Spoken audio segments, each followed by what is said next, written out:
ನಮಸ್ಕಾರ ಎಲ್ಲರೂ ಚೆನ್ನಾಗಿದ್ದೀರಾ ಅಂತ ಅನ್ಕೋತೀನಿ. ಇವತ್ತಿನ ತಮ್ಮನೇಲಿ ನೋಡಿ ನಿಮ್ಗೆ ಗೊತ್ತಾಗಿರ್ಬೋದು ಇವತ್ತಿನ ಸ್ಟೋರಿ ಅಂತ. ಕೆಲವು ವಾರದ ಮುಂಚೆ ಪ್ರಸಾದ್ ಅವರು ನನಗೊಂದು ಸ್ಟೋರಿ ಕಳಿಸಿದ್ರು. ಅವರೇನು ಈ ಸ್ಟೋರಿ ಬಗ್ಗೆ ವಿಡಿಯೋ ಮಾಡಿ ಅಂತ ಏನು ಹೇಳಿರಲಿಲ್ಲ ಅಥವಾ ನನಗೆ ರಿಪ್ಲೈ ಮಾಡಿ ಅಂತಲೂ ಹೇಳಿರಲಿಲ್ಲ. ಅವರು ಈ ಸ್ಟೋರಿ ನನ್ನ ಹತ್ರ ಶೇರ್ ಮಾಡಿದ್ದು ಬರೀ ಒಂದೇ ಕಾರಣಕ್ಕೆ, ಅವರಿಗೆ ನನ್ನ ಹತ್ರ ಈ ಸ್ಟೋರಿ ಶೇರ್ ಮಾಡಬೇಕಿತ್ತು. ಅವ್ರು ಹೇಳಿದರು, ನನಗೆ ನಿಮ್ಮ ಹತ್ರ ನನ್ನ ಕಸಿನ್ನ ಮದುವೆ ಕೆಲವು ದಿನದ ಮುಂಚೆ ನಡೆದ ಒಂದು ಘಟನೆ ಬಗ್ಗೆ ಶೇರ್ ಮಾಡಬೇಕು. ಯಾಕಂದರೆ ಈ ಘಟನೆ ಯಾವಾಗಿಂದ ನಡೀತೋ ಅವತ್ತಿಂದ ಇವತ್ತಿನವರೆಗೆ ನನಗದ್ರ ಕನಸು ಬರ್ತಾ ಇದೆ. ಇದನ್ನು ಓದಿದಾಗ ನನ್ನ ಮೊದಲ ರಿಯಾಕ್ಷನ್ ಆಗಿತ್ತು, okay just another horror story. ಅದೇ ಪದೇ ರಿಪೀಟ್ ಆಗುವ ಕಥೆಗಳು.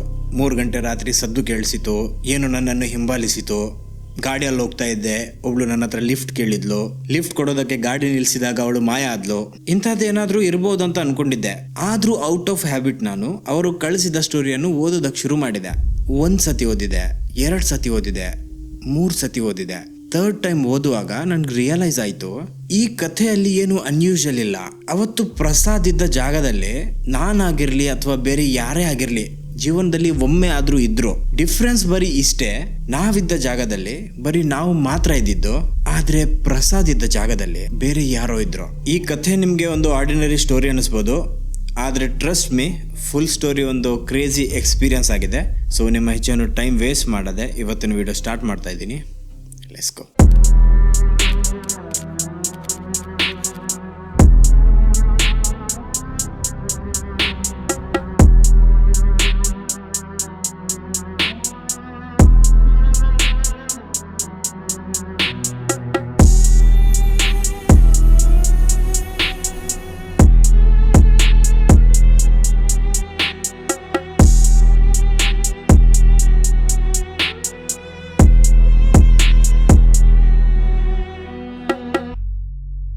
ಪ್ರಸಾದ್ ಹೇಳಿದ ಪ್ರಕಾರ ಇದು ಶುರು ಆಗಿದ್ದು ಅವರ ಕಸಿನ್ನ ಮದುವೆಯ 1 ವಾರದ ಮುಂಚೆ. ಪ್ರಸಾದ್ ಶಿವಮೊಗ್ಗದವರು. ಈ ಮದುವೆ ಆಗ್ತಾ ಇದ್ದಿದ್ದು ಕುಮಟಾದಲ್ಲಿ. ಇದು ಅವರ ಕ್ಲೋಸ್ ರಿಲೇಟಿವ್ನ ಮದುವೆ ಆಗಿದ್ರಿಂದ ಪ್ರಸಾದ್ ಅವರ ಫ್ಯಾಮಿಲಿ 1 ವಾರದ ಮುಂಚೆನೆ ಆ ಮನೆಗೆ ಹೋಗಿ ಮುಟ್ಟಿತ್ತು. ಅಲ್ಲಿಗೆ ಹೋಗಿ ಮುಟ್ಟಿದಾಗನೇ ಆ ಮದುವೆ ಮನೆಯಲ್ಲಿ ಆಲ್ರೆಡಿ ಫಂಕ್ಷನ್ ನಡೀತಾ ಇತ್ತು ಅಂದಾಗಿತ್ತು. 1 by 1 ಗಾಡಿಗಳು ಬಂದು ಮನೆ ಮುಂದೆ ನಿಲ್ತಾ ಇತ್ತು. 1 by 1 ರಿಲೇಟಿವ್ಸ್ ಗಾಡಿಯಿಂದ ಇಳಿದು ಹೊರಗೆ ಬರ್ತಾ ಇದ್ರು. ಎಲ್ಲರೂ ಚಿಕ್ಕಪ್ಪ, ಚಿಕ್ಕಮ್ಮ, ಅಂಕಲ್, ಆಂಟಿ ಎಲ್ಲರೂ ಮೊದಲೇ ಬಂದು ಆ ಮನೆಗೆ ಫಂಕ್ಷನ್ನ ತಯಾರಿಗಂತ ಬಂದು ಮುಟ್ಟಿದ್ರು. ಅಲ್ಲಿ ಫುಲ್ ಕ್ರೌಡ್ ಇತ್ತು. ಕೆಲವರು ಶಾಪಿಂಗ್ಗೆ ಹೋಗ್ತಾ ಬರ್ತಾ ಇದ್ರು, ಇನ್ನು ಕೆಲವರು ಮನೆ ಎಂಟ್ರೆನ್ಸ್ನ ಡೆಕೋರೇಷನ್ನ ಕೆಲಸದಲ್ಲಿ ತೊಡಗಿದ್ರು. ಮನೆಯ ಲೇಡೀಸ್ ಎಲ್ಲರೂ ಸೇರಿ ಕಿಚನಲ್ಲಿ ಪಟ್ಟಾಂಗ ಹೊಡ್ಕೊಂಡು ಕುಕ್ಕಿಂಗ್ ಮಾಡ್ತಾ ಇದ್ರು. ಆ ಒಂದು ಮದುವೆ ಮನೆಯಲ್ಲಿ ಯಾವ ಥರ ವೈಬ್ ಇರುತ್ತೆ ನೋಡಿ, ಎಕ್ಸಾಕ್ಟ್ಲಿ ಅದೇ ನಡೀತಾ ಇತ್ತು. ಪ್ರಸಾದ್ ಅವರಿಗೆ ಅಲ್ಲಿ ಬೆಸ್ಟ್ ಪಾರ್ಟ್ ಮದುವೆಯ ಮನೆ ಆಗಿರಲಿಲ್ಲ. ಬೆಸ್ಟ್ ಪಾರ್ಟ್ ಆಗಿತ್ತು ಎಷ್ಟೋ ಸಮಯದ ನಂತರ ಒಂದೇ ಚಪ್ಪರದ ಕೆಳಗೆ ಸೇರಿರುವ ಕಸಿನ್ಸ್. ಕೆಲವರು ಕಾಲೇಜ್ಗೆ ಹೋಗುವವರಾಗಿದ್ರು, ಇನ್ನು ಕೆಲವರು ಬ್ಯಾಂಗ್ಳೂರ್, ಮುಂಬೈಯಲ್ಲಿ ಕೆಲಸ ಮಾಡ್ತಾ ಇದ್ರು. ಇವರೆಲ್ಲರೂ ಇಷ್ಟು ವರ್ಷದ ನಂತರ ಮೀಟ್ ಆಗಿದ್ರು. ಮೀಟ್ ಆದ ತಕ್ಷಣ ಯಾರಲ್ಲೂ ಮುಜುಗರ ಅಥವಾ ಗತ್ತು ಏನೂ ಇರಲಿಲ್ಲ. ನಿನ್ನೆವರೆಗೆ ಜೊತೆನೇ ಇದ್ವಿ ಅಂದ ಹಾಗೆ ಎಲ್ಲರೂ ಒಟ್ಟಿಗೆ ಸೇರಿ ತಮಾಷೆ ಮಾಡಿಕೊಂಡು ಆಟ ಆಡ್ಕೊಂಡು ಫುಲ್ ಫನ್ ಮಾಡ್ತಾ ಇದ್ರು. ಇದೇ ಸಮಯದಲ್ಲಿ ಅವರ ಕಸಿನಲ್ಲಿ ಎಲ್ಲರಿಗಿಂತ ದೊಡ್ಡವರಾಗಿದ್ದ ಜೋಗಿಯನ್ನ ಹೇಳ್ತಾರೆ, ಬರೋದಕ್ಕೆ ಬಂದಿದ್ದೀವಿ, ರೋಡಲ್ಲಿ ಮಲ್ಗೋದಕ್ಕೆ ರೆಡಿ ಇದ್ದೀರಲ್ವಾ. ಈ ಥರ ಹೇಳ್ತಾ ಇದ್ದಾಗ ಎಲ್ಲರೂ ಜೋರಾಗಿ ಒಮ್ಮೆ ನಗ್ತಾರೆ. And within a few seconds ಅವರಿಗೆ ರಿಯಲೈಸ್ ಆಗುತ್ತೆ, ಹೌದಲ್ವಾ ಮನೆಯಲ್ಲಿ 25-30 ಜನರಿದ್ದೀವಿ, ಮಲ್ಗೋದಿಲ್ಲಿ ಅಂತ. ಆಗ ಜೋಗಿಯನ್ನ ಹೇಳ್ತಾರೆ, ಟೆನ್ಷನ್ ಮಾಡಬೇಡಿ, ನಾನು ಆಲ್ರೆಡಿ ಒಂದು ಮನೆ 2 ವಾರಕ್ಕೋಸ್ಕರ ಅಂತ ರೆಂಟಿಗೆ ತಗೊಂಡಾಗಿದೆ. ಗುಡ್ ನ್ಯೂಸ್ ಏನು ಗೊತ್ತಾ, ಆ ಮನೆಯಲ್ಲಿ ಬರೀ ನಾವು ಯಂಗ್ಸ್ಟರ್ಸ್ ಮಾತ್ರ, ಬೇರೆ ದೊಡ್ಡವ್ರು ಯಾರಿಗೂ ಅಲೌಡ್ ಇಲ್ಲ. ಸ್ಪೆಷಲಿ ಆ ಗೋಪಾಲ್ ಅಂಕಲ್ಗೆ ತುಂಬ ಕಿರಿಕಿರಿ ಅವರು. ಈ ಥರ ಹೇಳ್ತಾ ಇದ್ದ ಹಾಗೆ ಎಲ್ಲರಲ್ಲಿ ಫುಲ್ ಎನರ್ಜಿ ಬಂದು ಬಿಡುತ್ತೆ. ಇಮ್ಯಾಜಿನ್ ಮಾಡಿ, 8-10 ಕಸಿನ್ಸ್ ಎಲ್ಲರೂ ಒಂದೇ ಮನೆ ಒಳಗೆ. ಬೇಗ ಮಲಗಿ ಅಂತ ಹೇಳೋದಕ್ಕೂ ಯಾರೂ ಇಲ್ಲ, ಬೊಬ್ಬೆ ಹೊಡೆದ್ರು ನೋಡೋದಕ್ಕೂ ಯಾರೂ ಇಲ್ಲ. ಒಂದು ಇಡೀ ಮನೆ ಆಟದ ಮೈದಾನದ ಥರ. ಇಷ್ಟು ಹೇಳ್ತಾ ಇದ್ದ ಹಾಗೆ ಎಲ್ಲರೂ ರೆಡಿ ಆಗಿಬಿಟ್ರು, ನಡಿ ಹೋಗೋಣ ಅಂತ. ಅವತ್ತು ಮಧ್ಯಾಹ್ನದ ಊಟ ಮುಗಿದ ಹಾಗೆ ಎಲ್ಲರೂ ತಮ್ಮ ತಮ್ಮ ಬ್ಯಾಗ್ ಅನ್ನು ತಗೊಂಡು ಸೀದಾ ಆ ಮನೆ ಕಡೆಗೆ ಹೋಗ್ತಾರೆ. ಈ ಮನೆ ಇದ್ದಿದ್ದು ಆ ಮದುವೆ ಮನೆಯಿಂದ ಒಂದು ಅರ್ಧ ಕಿಲೋಮೀಟರ್ ದೂರ. ಒಂದು ಫಾರ್ಮ್ ಹೌಸ್ ಟೈಪ್ ಅನ್ಬೋದು. ಅದೇ ಗ್ರೀಸ್ ಇಲ್ಲದ ಗೇಟ್ಸ್, 2 ಮಹಡಿಯ ಹಳೆಯ ಮನೆ, ಹೊರಗಡೆ ಒಂದು ಬಾವಿ.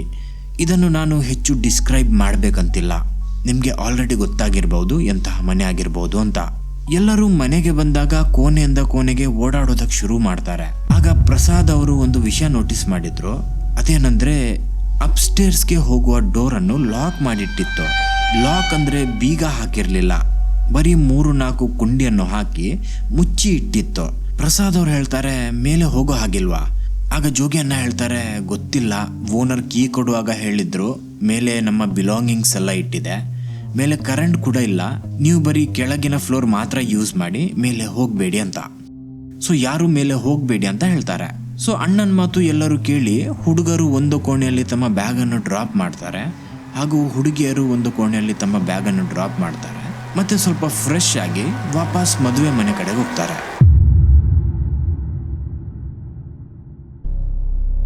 ಮುಂದಿನ 2-3 ದಿನ ಒಂದು ರೂಟೀನ್ ತರ ಆಗಿತ್ತು.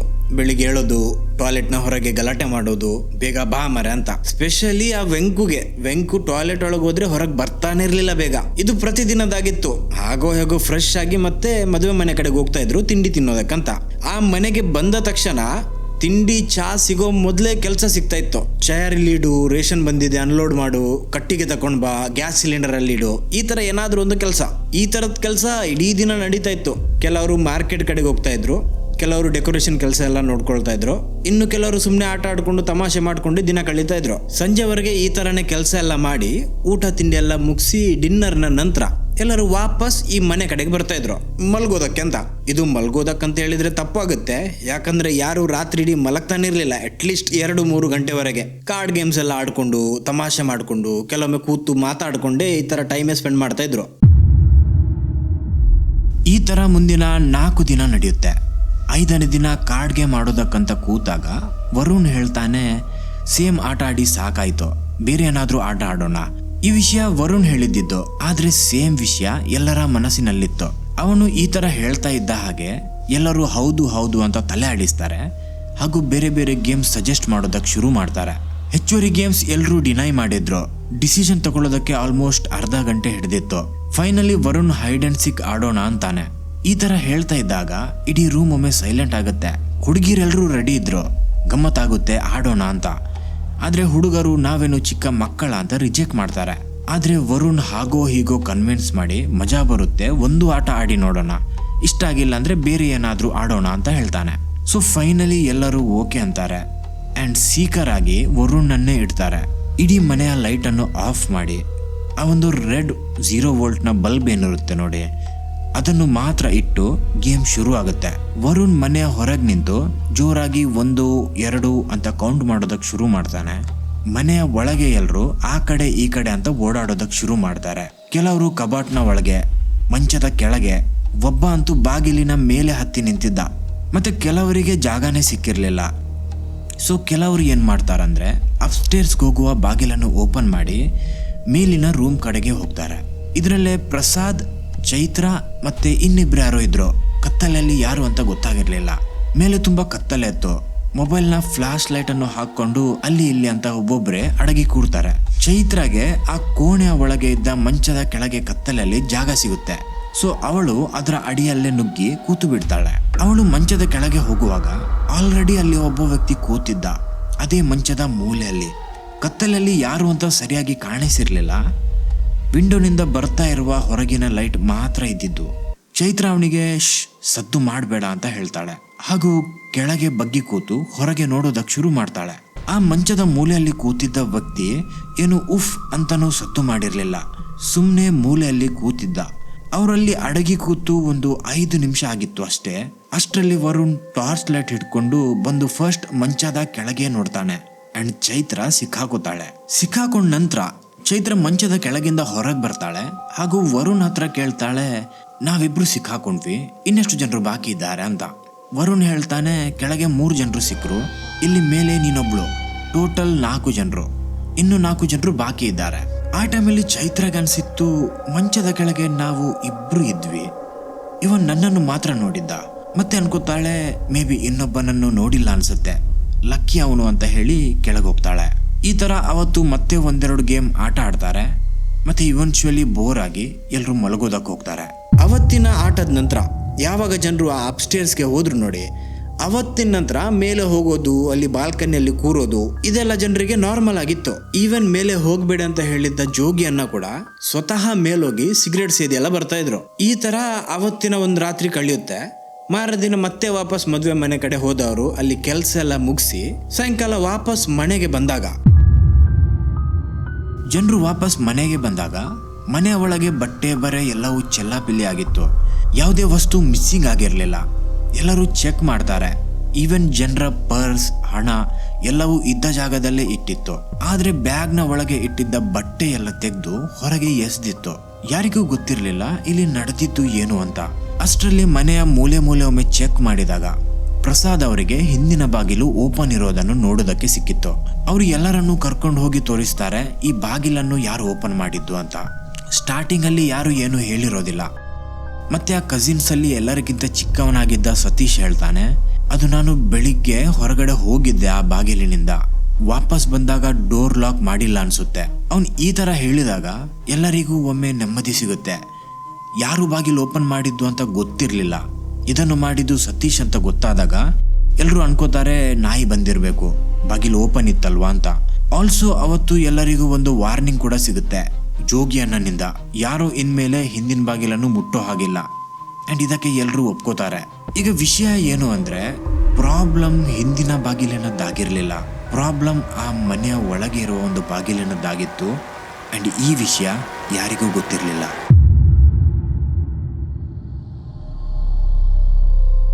ಅವತ್ತಿನ ರಾತ್ರಿ ಎಲ್ಲರೂ ಈ ಇನ್ಸಿಡೆಂಟ್ ಅನ್ನು ಮರೆತು ಬಿಡ್ತಾರೆ ಹಾಗೂ ಎಲ್ಲರೂ ಆಟ ಆಡೋದಕ್ಕೆ ಕೂತಿದ್ರು. ಇದೇ ಹೊತ್ತಲ್ಲಿ ಜೋಗಿಯನ್ನ ಮೇಲೆ ಟ್ಯಾರೆಸ್ ಕಡೆಗೆ ಹೋಗಿದ್ರು ಸ್ಮೋಕಿಂಗ್ ಮಾಡೋದಕ್ಕಂತ. ಈಗ ಅಪ್ಸ್ಟೇರ್ಸ್ ನಾನು ನಿಮ್ಗೊಮ್ಮೆ ಸರಿಯಾಗಿ ಎಕ್ಸ್ಪ್ಲೇನ್ ಮಾಡ್ತೀನಿ. ನೀವು ಮೆಟ್ಟಿಲನ್ನು ಹತ್ತಿದ ತಕ್ಷಣನೇ ಒಂದು ಪ್ಯಾಸೇಜ್ ಇದೆ. ಆ ಪ್ಯಾಸೇಜ್ನ ಎಂಡಿಂಗ್ ಅಲ್ಲಿ ಒಂದು ರೂಮ್ ಇರೋದು. ಪ್ಯಾಸೇಜ್ನ ರೈಟಿಗೆ ಒಂದು ಬಾಗಿಲಿದೆ. ಆ ಬಾಗಿಲಿನಿಂದ ನೀವು ಹೊರಗೆ ಹೋದ್ರೆ ಒಂದು ಫುಲ್ ದೊಡ್ಡ ಬಾಲ್ಕನಿ, ಒಂದು ಓಪನ್ ಬಾಲ್ಕನಿ ಅನ್ಬೋದು. ಹಾಗೂ ಆ ರೂಮಿನ ಏನು ಕಿಟಕಿ ಇದೆ ನೋಡಿ, ಅದು ಆ ಬಾಲ್ಕನಿಗೆ ಅಟ್ಯಾಚ್ಡ್ ಆಗಿದೆ. ಈಗ ನಿಮ್ಗೆ ಐಡಿಯಾ ಸಿಕ್ಕಿರ್ಬೋದು ಆ ಬಾಲ್ಕನಿ ಯಾವ ತರ ಅಂತ. ಈಗ ಮುಂದಿನ ಸ್ಟೋರಿ ಕೇಳಿ. ಸ್ಮೋಕಿಂಗ್ ಮಾಡೋದಕ್ಕಂತ ಬಂದಿದ್ದ ಜೋಗಿಯನ್ನ ಅಲ್ಲೇ ಇದ್ದ ಚೇರ್ ಅಲ್ಲಿ ಕೂತು ತನ್ನ ಗರ್ಲ್ ಫ್ರೆಂಡ್ ಜೊತೆ ಮಾತಾಡ್ತಾ ಇದ್ರು. ಒಂದು 5 ನಿಮಿಷ ಆಗಿತ್ತು ಅಷ್ಟೇ, ಮೇ ಬಿ. ಎಲ್ಲ ನಾರ್ಮಲೇ ಇತ್ತು. ಹೊರಗೆ ಪೂರ್ಣಚಂದ್ರ, ಇನ್ಸೆಕ್ಟ್ಸ್ ಗಳ ಸೌಂಡ್, ತಂಪು ಗಾಳಿ ಕೂಡ ಬೀಸ್ತಾ ಇತ್ತು. ಈ ತರ ನಡೀತಾ ಇದ್ದಾಗ ಜೋಗಿ ಅಣ್ಣನಿಗೆ ಏನೋ ಒಂದು ಫೀಲ್ ಆಯ್ತು. ಇದು ಹೇಗೆ ಎಕ್ಸ್ಪ್ಲೇನ್ ಮಾಡೋದಂತ ಗೊತ್ತಿಲ್ಲ. ನಿಮ್ಮ ಹಿಂದೆ ಯಾರಾದ್ರೂ ಬಂದು ನಿಂತ್ರೆ ನಿಮ್ಗೆ ಹೇಗೆ ಗೊತ್ತಿರುತ್ತೆ ನೋಡಿ, ಅಂತಹದೊಂದು ಫೀಲ್. ಅವರು ಹಿಂದೆ ತಿರುಗಿ ನೋಡ್ತಾರೆ, ಯಾರು ಇರ್ಲಿಲ್ಲ. ಈ ತರ 2-3 ಬಾರಿ ಆಗುತ್ತೆ ಅವರಿಗೆ. ಸ್ಪೆಷಲಿ ಆ ವಿಂಡೋನ ಒಳಗಿಂದ ಯಾರೋ ನಿಂತು ನೋಡ್ತಾ ಇದ್ದಾಗೆ ಫೀಲ್ ಆಗಿದ್ದು. ಆದ್ರೆ ಆ ವಿಂಡೋನ ಒಳಗೆ ತುಂಬಾ ಕತ್ತಲೆ ಇತ್ತು, ಏನು ಕಾಣಿಸ್ತಾ ಇರ್ಲಿಲ್ಲ. ಸೊ ಜೋಗಿಯನ್ನ ಇಗ್ನೋರ್ ಮಾಡ್ತಾರೆ. ಮತ್ತೆ ಇನ್ನೊಂದು ಸಿಗರೇಟ್ ಅನ್ನು ಹೊತ್ತಿಸಿ ಫೋನಲ್ಲಿ ಮಾತಾಡ್ತಾ ಟೈಮ್ ಪಾಸ್ ಮಾಡ್ತಾರೆ. ಸ್ವಲ್ಪ ಹೊತ್ತಿನ ನಂತರ ಜೋಗಿ ಅಣ್ಣನಿಗೆ ಯಾರೋ ರೂಮ್ನ ಒಳಗಿಂದ ವಿಸಲ್ ಹೊಡೆಯೋ ಸದ್ದು ಕೇಳಿಸಿತ್ತು. ಜೋರಾಗಿ ಏನೂ ಅಲ್ಲ, ಸ್ಲೋಲಿ. ಇಷ್ಟರವರೆಗೆ ಅವ್ರಿಗೆ ಯಾರೋ ಇದ್ದಾರೆ ಅಂತ ಫೀಲ್ ಆಗಿದ್ದು, ಈಗ ಅವರಿಗೆ ಯಾರೋ ಇದ್ದಾರೆ ಅಂತ ಕನ್ಫರ್ಮ್ ಆಗಿತ್ತು. ಅವರಿಗೆ ಆ ಟೈಮಲ್ಲಿ ಅನಿಸಿತ್ತು ಯಾರೋ ಕೆಳಗಿಂದ ಬಂದು ತಮಾಷೆ ಮಾಡ್ತಾ ಇದ್ದಾರೆ ಅಂತ. ಇಗ್ನೋರ್ ಮಾಡಿ ಮತ್ತೆ ತಮ್ಮ ಕೆಲಸದಲ್ಲಿ ತೊಡಗಿಕೊಳ್ತಾರೆ. ಸ್ವಲ್ಪ ಹೊತ್ತಿನ ನಂತರ ಮತ್ತೆ ವಿಸಲ್ ಹೊಡೆಯೋ ಸದ್ದು ಕೇಳಿಸುತ್ತೆ. ಈಗ ಜೋಗಿಯನ್ನ ಏನು ಮಾಡ್ತಾರಂದ್ರೆ, ಹಿಂದೆ ತಿರುಗಿಯೇ ಕೂತು ಬಿಡ್ತಾರೆ.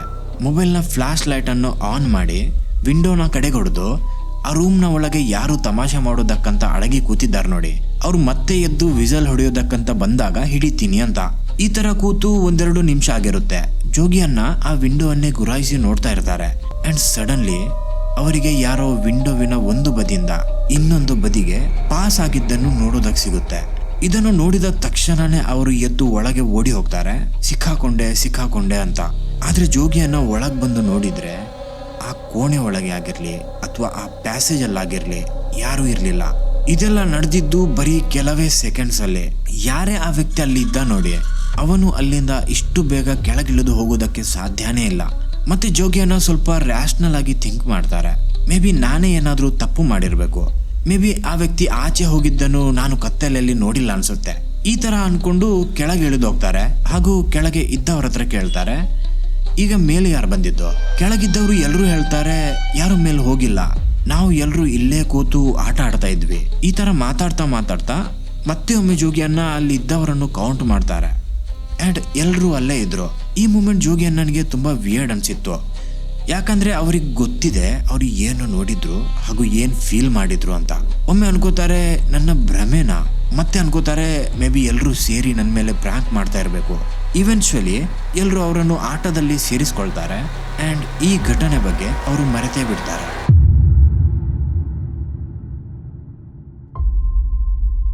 ಮಾರನೇ ದಿನ ಇದ್ದ ಎಲ್ಲ ಕಸಿನ್ಸ್ಗಳ ದಿನ ತುಂಬ ಬ್ಯುಸಿ ಆಗಿತ್ತು. ಇದು ಮೆಹಂದಿ ಫಂಕ್ಷನ್ನ ದಿನ. ಬೆಳಿಗ್ಗೆ ಎದ್ದವರೇ ಡೆಕೋರೇಷನ್ ವರ್ಕ್, ಕ್ಲೀನಿಂಗ್ ವರ್ಕ್, ಮಾರ್ಕೆಟಿಂದ ಲಾಸ್ಟ್ ಮೂಮೆಂಟಲ್ಲಿ ಮಿಠಾಯಿ ಎಲ್ಲ ತಗೊಂಡ್ಬರೋದು, ಅವತ್ತಿನ ದಿನದ ಏನನ್ನೆಲ್ಲ ಕೆಲಸ ಇರುತ್ತೆ ನೋಡಿ, ಅದರಲ್ಲಿ ಎಲ್ಲರೂ ತೊಡಗಿಕೊಂಡಿದ್ರು. ಸಂಜೆ ಆಗ್ತಾ ಇದ್ದಾಗೆ ಮೆಹಂದಿ ಫಂಕ್ಷನ್ ಶುರು ಆಯಿತು. ಮತ್ತೆ ಟೈಮ್ ಅದರಲ್ಲಿ ಹೊರಟೋಯ್ತು. ಪ್ರಸಾದ್ ಅವ್ರು ಹೇಳಿದ ಪ್ರಕಾರ ಅವತ್ತಿನ ದಿನ ಅವರ ಜೀವನದ one of the best day ಆಗಿತ್ತು. ಆದರೆ ಅವತ್ತಿನ ರಾತ್ರಿ ಅವರ ಜೀವನದ one of the worst night ಮೇರ್ ಆಗಿತ್ತು. ಫಂಕ್ಷನ್ನಿಂದ ಎಲ್ಲರೂ ತುಂಬ ಟಯರ್ಡ್ ಆಗಿ ಬಂದಿದ್ರು. ಮನೆಗೆ ಬಂದು ಮುಟ್ಟುವಾಗ ಆಲ್ರೆಡಿ ಮಧ್ಯರಾತ್ರಿ ಆಗಿತ್ತು. ಅವತ್ತು ಯಾರು ಆಟ ಆಡೋದು ಬಿಡಿ, ಮಾತು ಕೂಡ ಆಡಿರಲಿಲ್ಲ. ಕೆಲವರು ಸ್ನಾನ ಮಾಡಿ ಮಲ್ಗೋದಕ್ಕೆ ಹೋಗಿದ್ರು, ಇನ್ನು ಕೆಲವರು ಸ್ನಾನ ಮಾಡದೇನೆ ಡೈರೆಕ್ಟ್ ಪ್ಯಾಚ್ ಆಗಿದ್ರು. ನಾನು ನಿಮಗೆ ಮೊದಲೇ ಹೇಳಿದ್ನೋ ಇಲ್ವೋ ಗೊತ್ತಿಲ್ಲ, ಅವರು ಟೋಟಲ್ 9 ಕಸಿನ್ಸ್ ಇದ್ದಿದ್ದು. ಅದರಲ್ಲಿ 4 ಹುಡುಗಿಯರು ಹಾಗೂ 5 ಹುಡುಗರು. ಈ 2 ರೂಮಲ್ಲಿ ಹುಡುಗಿಯರು ಮಲಗ್ತಾ ಇದ್ರು. ಹುಡುಗರು ಹಾಲಲ್ಲಿ ಚಾಪೆ ಹಾಕಿ ಒಂದೇ ಲೈನಲ್ಲಿ 5 ಜನರು ಮಲಗ್ತಾ ಇದ್ದಿದ್ದು. ಅವತ್ತು ನಿಜವಾಗ್ಲೂ ಎಲ್ಲರೂ ತುಂಬಾನೇ ಟಯರ್ಡ್ ಆಗಿದ್ರು. ಸೊ ಎಲ್ಲರೂ ಮಲಗಿದ ತಕ್ಷಣನೇ ಆಳವಾದ ನಿದ್ದೆಗೆ ಜಾರಿದ್ರು. ರಾತ್ರಿ 2-2:30 ಹೊತ್ತಿಗೆ ಪ್ರಸಾದ್ ಅವರಿಗೆ ಜೋರಾಗಿ ಮೂತ್ರ ಬಂದು ನಿದ್ದೆ ಸಡನ್ಲಿ ಎಚ್ಚರಾಗಿತ್ತು. ಸೊ ಪ್ರಸಾದ್ ಎದ್ದು ಅರ್ಧ ಕಣ್ಣನ್ನು ಮುಚ್ಚಿನೇ ಬಾತ್ರೂಮ್ ಕಡೆಗೆ ಹೋಗ್ತಾರೆ. ಮೂತ್ರ ಎಲ್ಲ ಮಾಡಿ ವಾಪಸ್ ಬಾತ್ರೂಮ್ನಿಂದ ಬಂದಾಗ ತುಂಬ ಬಾಯಾರಿಕೆ ಆಗ್ತಾ ಇತ್ತು. ಸೊ ಅಲ್ಲೇ ಸೈಡಲ್ಲಿದ್ದ ಡೈನಿಂಗ್ ಟೇಬಲ್ ಮೇಲೆ ಇಟ್ಟಿದ್ದ ಜಗ್ಗನ್ನು ಕೈಯಲ್ಲಿ ತಗೊಂಡು ಚೇರಲ್ಲಿ ಕೂತು ನೀರು ಕುಡಿತಾ ಇದ್ರು. ನಿದ್ದೆಯಲ್ಲಿ ಗೊತ್ತಿದೆ ಅಲ್ವಾ, ಮನುಷ್ಯ ತುಂಬ ಸ್ಲೋ ಆಗಿರ್ತಾನೆ. ಈ ಥರ ಮೆಲ್ಲ ಅಂತ ಒಂದೊಂದೇ ಸಿಪ್ ಕುಡಿತಾ ಏನೋ ಅರ್ಧ ನಿದ್ದೆಯಲ್ಲಿ ಯೋಚನೆ ಮಾಡ್ತಾ ಗೋಡೆ ಕಡೆ ನೋಡ್ತಾ ಇದ್ದಾಗ ಪ್ರಸಾದ್ ಅವರಿಗೆ ಏನೋ ಸದ್ದು ಕೇಳಿಸುತ್ತೆ. ಆ ಹಾಲ್ನ ಮೂಲೆಯಲ್ಲಿದ್ದ ಅಪ್ಸ್ಟೇರ್ಸ್ಗೆ ಹೋಗೋ ಡೋರ್ ಸ್ಲೋಲಿ ಓಪನ್ ಆಗಿತ್ತು. ಒಬ್ಬ ವ್ಯಕ್ತಿ ಮೇಲಿನಿಂದ ಕೆಳಗೆ ಇಳಿದು ಬಂದಿದ್ದ. ಪ್ರಸಾದ್ ಇದನ್ನು ಅಷ್ಟು ಸೀರಿಯಸ್ ಆಗಿ ತಗೊಂಡಿರ್ಲಿಲ್ಲ.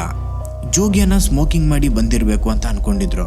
ಈ ತರ ನೀರು ಕುಡಿದು ಆ ವ್ಯಕ್ತಿಯನ್ನು ನೋಡ್ತಾ ಇದ್ದಾಗ ಆ ವ್ಯಕ್ತಿ ಮೆಲ್ಲ ಅಂತ ನಡ್ಕೊಂಡು ಮುಂದೆ ಬರ್ತಾನೆ. ಅಲ್ಲೇ ಮಲಗಿದ್ದ ಜನರ ಲೈನ್ನ ಕೊನೆಯಲ್ಲಿ ನಿಂತು ಅವರನ್ನು ನೋಡ್ತಾ ಇರ್ತಾನೆ. ಆ ಲೈನ್ನ ಎಂಡಲ್ಲಿ ಮಲಗಿದ್ದಿದ್ದು ನಿಖಿಲ್. ಇದನ್ನು ನೋಡ್ತಾ ಇದ್ದ ಪ್ರಸಾದ್ ಅವರು ಏನು ನಾಳೆ ಮದುವೆ ದಿನ ಮಲಗೋದಿಲ್ವಾ ಅಂತ ಹೇಳ್ತೀನಿ ಅಂತ ಬಾಯಿ ತೆರೆದಿದ್ರು. ಅಷ್ಟರಲ್ಲಿ ಅವರ ಕಣ್ಣು ನೆಲದ ಕಡೆಗೆ ಹೋಗುತ್ತೆ. ನೆಲದಲ್ಲಿ ಆಲ್ರೆಡಿ 4 ಜನರು ಮಲಗಿದ್ರು. 5ನೇ ವ್ಯಕ್ತಿಯಾಗಿದ್ದ ಪ್ರಸಾದ್. ಹಾಗಾದ್ರೆ ಅಲ್ಲಿ ಬಂದು ನಿಂತಿರುವ 6ನೇ ವ್ಯಕ್ತಿ ಯಾರು? ಇದಿಷ್ಟು ರಿಯಲೈಸ್ ಆಗ್ತಾ ಇದ್ದ ಹಾಗೆ ಪ್ರಸಾದ್ ಅವರ ಬಾಯಿಂದ ಒಂದು ಶಬ್ದನೂ ಹೊರಗೆ ಬಂದಿರಲಿಲ್ಲ. ಕೈಕಾಲು ನಡುಗೋದಕ್ಕೆ ಶುರು ಆಗುತ್ತೆ. ಚೇರಲ್ಲಿ ಕೂತಿದ್ದ ಪ್ರಸಾದ್ ಮೆಲ್ಲ ಅಲ್ಲಿಂದ ಜಾರಿ ಟೇಬಲ್ನ ಅಡಿಗೋಗಿ ಕೂತು ಬಿಡ್ತಾರೆ. ನೋಡಿ, ಅಲ್ಲಿ ಬೆಳಕಿತ್ತು, ಆದರೆ ಅಷ್ಟು ಬೆಳಕಿರಲಿಲ್ಲ. ನೈಟ್ ಲ್ಯಾಂಪ್ನ ಬೆಳಕು ಎಷ್ಟಿರುತ್ತೆ ನೋಡಿ, ಅಷ್ಟೇ ಇದ್ದಿದ್ದು. ಪ್ರಸಾದ್ ಅವರಿಗೆ ಅಲ್ಲಿ ಒಬ್ಬ ವ್ಯಕ್ತಿ ಇದ್ದ ಅಂತ ಕಾಣಿಸ್ತಾ ಇತ್ತು, ಆದರೆ ಅದು ಯಾರು ಅಂತ ಕಾಣಿಸ್ತಾ ಇರಲಿಲ್ಲ. ಪ್ರಸಾದ್ ಮತ್ತೆ ಮಲಗಿದವರ ಕಡೆಗೆ ನೋಡಿ ಕ್ಯಾಲ್ಕುಲೇಟ್ ಮಾಡ್ತಾರೆ, ನಾನೆಲ್ಲಾದರೂ ತಪ್ಪು ಮಾಡಿದ್ನಾ? ಆದರೆ ನೋ, ಅಲ್ಲಿ ಸರಿಯಾಗಿ 4 ಜನರು ಮಲಗಿದ್ರು. 5ನೇ ಒಬ್ಬ ವ್ಯಕ್ತಿ ಅವರ ಬದಿಯಲ್ಲಿ ನಿಂತಿದ್ದ. ಆ ವ್ಯಕ್ತಿ ಸ್ವಲ್ಪ ಹೊತ್ತು ಅಲ್ಲೇ ನಿಂತಿದ್ದ, ಏನು ಮೂವ್ಮೆಂಟ್ ಮಾಡಿರಲಿಲ್ಲ, ಒಂದು ಸ್ಟ್ಯಾಚ್ಯೂ ಥರ. ಆಮೇಲೆ ಮೆಲ್ಲ ನಡೀತಾ ಮಲಗಿದವರ ಒಂದು ಸುತ್ತು ಬರ್ತಾನೆ ಆ್ಯಂಡ್ ವಾಪಸ್ ನಿಖಿಲ್ ಮಲಗಿದ್ದ ಜಾಗಕ್ಕೆ ಹೋಗ್ತಾನೆ ಆ್ಯಂಡ್ ವಾಪಸ್ ತಲೆ ಕೆಳಗೆ ಮಾಡಿ ಮಲಗಿದವರನ್ನು ನೋಡ್ತಾ ಇರ್ತಾನೆ. ಇದನ್ನೆಲ್ಲ ನೋಡ್ತಾ ಇದ್ದ ಪ್ರಸಾದ್ ಅವರು ಅಲ್ಲೇ ಟೇಬಲ್ನ ಅಡಿಯಲ್ಲಿ ಕೂತು ದೇವರ ಜಪ ಮಾಡ್ತಾ ಇದ್ರು. ಏನ್ ಮಾಡೋದು, ನಾನು ಇಲ್ಲಿ ಕೂತು ನೋಡ್ತಾ ಇದ್ದೀನಂತ ಅವನಿಗೆ ಗೊತ್ತಾದ್ರೆ ಏನಾಗುತ್ತೋ ಅಂತ ಥಿಂಕ್ ಮಾಡ್ತಾ ಇದ್ರು. ಆದ್ರೆ ಪ್ರಸಾದ್ಗೆ ಗೊತ್ತೇ ಇರಲಿಲ್ಲ, ಆ ವ್ಯಕ್ತಿ ಮಲಗಿದವರ ಸುತ್ತು ಬಂದಾಗಾನೆ ಅವನಿಗೆ ಆಲ್ರೆಡಿ ಗೊತ್ತಾಗಿತ್ತು ಒಬ್ಬ ವ್ಯಕ್ತಿ ಮಿಸ್ಸಿಂಗ್ ಆಗಿದ್ದಾನೆ ಅಂತ. ಅಲ್ಲೇ ಸ್ಟ್ಯಾಚ್ಯೂ ತರ ತಲೆ ಬಗ್ಗಿಸಿ ನಿಂತಿದ್ದ ವ್ಯಕ್ತಿ ಸಡನ್ಲಿ ವಿಸಲ್ ಹೊಡಿಯೋದಕ್ಕೆ ಶುರು ಮಾಡ್ತಾನೆ ಆ್ಯಂಡ್ ತಲೆ ಎತ್ತಿ ಪ್ರಸಾದ್ ಅವ್ರ ಕಡೆಗೆ ನೋಡ್ತಾನೆ ಹಾಗೂ ನಗೋದಕ್ಕೆ ಶುರು ಮಾಡ್ತಾನೆ. ಇದನ್ನು ನೋಡಿದ ಪ್ರಸಾದ್ ಅವರು ತುಂಬಾ ಪ್ಯಾನಿಕ್ ಆಗಿ ತುಂಬಾ ಜೋರಾಗಿ ಕಿರುಚಾಡ್ತಾರೆ. ಅವರು ಎಷ್ಟು ಜೋರಾಗಿ ಕಿರುಚಿದ್ರು ಅಂದರೆ ಆ ಮನೆಯ ರೂಮಲ್ಲಿ ಮಲಗಿದವರು, ಹಾಲಲ್ಲಿ ಮಲಗಿದವರು ಎಲ್ಲರೂ ಒಮ್ಮೆನೆ ಎದ್ದು ಲೈಟ್ಸ್ ಎಲ್ಲ ಆನ್ ಮಾಡಿ ಪ್ರಸಾದ್ ಅವ್ರ ಕಡೆಗೆ ಬರ್ತಾರೆ. ಪ್ರಸಾದ್ ಅವ್ರ ಕಡೆಗೆ ಬಂದು ನೋಡಿದ್ರೆ ಅವರು ಟೇಬಲ್ನ ಅಡಿಯಲ್ಲಿ ಕೂತು ನಡುಗ್ತಾ ಇದ್ದಾರೆ ಹಾಗೂ ಜೋರಾಗಿ ಬೊಬ್ಬೆ ಹೊಡಿತಾ ಇದ್ದಾರೆ. ಅಲ್ಲಿ ಬಂದವರಿಗೆ ಗೊತ್ತೇ ಇರಲಿಲ್ಲ ಇಲ್ಲಿ ನಡೆದಿದ್ದು ಏನು ಅಂತ. ಅವರು ಫಸ್ಟ್ ಪ್ರಸಾದ್ ಅವರನ್ನು ಟೇಬಲ್ನ ಕೆಳಗಿಂದ ಹೊರಗೆ ತೆಗಿತಾರೆ ಹಾಗೂ ಕುಡಿಯೋದಕ್ಕೆ ನೀರು ಕೊಡ್ತಾರೆ ಆ್ಯಂಡ್ ಸಮಾಧಾನ ಮಾಡ್ತಾರೆ. ಮತ್ತೆ ಸ್ವಲ್ಪ ಹೊತ್ತಿನ ನಂತರ ಕೇಳ್ತಾರೆ ಏನಾಯ್ತು, ಯಾಕೆ ಕಿರುಚಾಡ್ತಾ ಇದ್ದಿದ್ದು ಅಂತ. ಈಗನೂ ಪ್ರಸಾದ್ ಅವರು ನಾರ್ಮಲ್ ಆಗಿರಲಿಲ್ಲ. ಅವರ ಕೈಯೆಲ್ಲ ನಡುಗ್ತಾ ಇತ್ತು. ಅವರು ಬೆರಳನ್ನು ಹೀಗೆ ಪಾಯಿಂಟ್ ಮಾಡಿ ಆ ಚಾಪೆಯ ಮೂಲೆಗೆ ತೋರಿಸ್ತಾರೆ. ಅಲ್ಲಿ ಯಾರೋ ಒಬ್ಬ ವ್ಯಕ್ತಿ ಇದ್ದ ಹಾಗೂ ಅವನು ಅಲ್ಲಿ ನಿಂತು ಮಲಗಿದವರನ್ನು ನೋಡ್ತಾ ಇದ್ದ. ಲೈಟ್ ಯಾವಾಗ ಆನ್ ಆಯ್ತೋ ಆ ವ್ಯಕ್ತಿ ಎಲ್ಲಿಗೆ ಹೋದ ಅಂತ ಗೊತ್ತಿಲ್ಲ.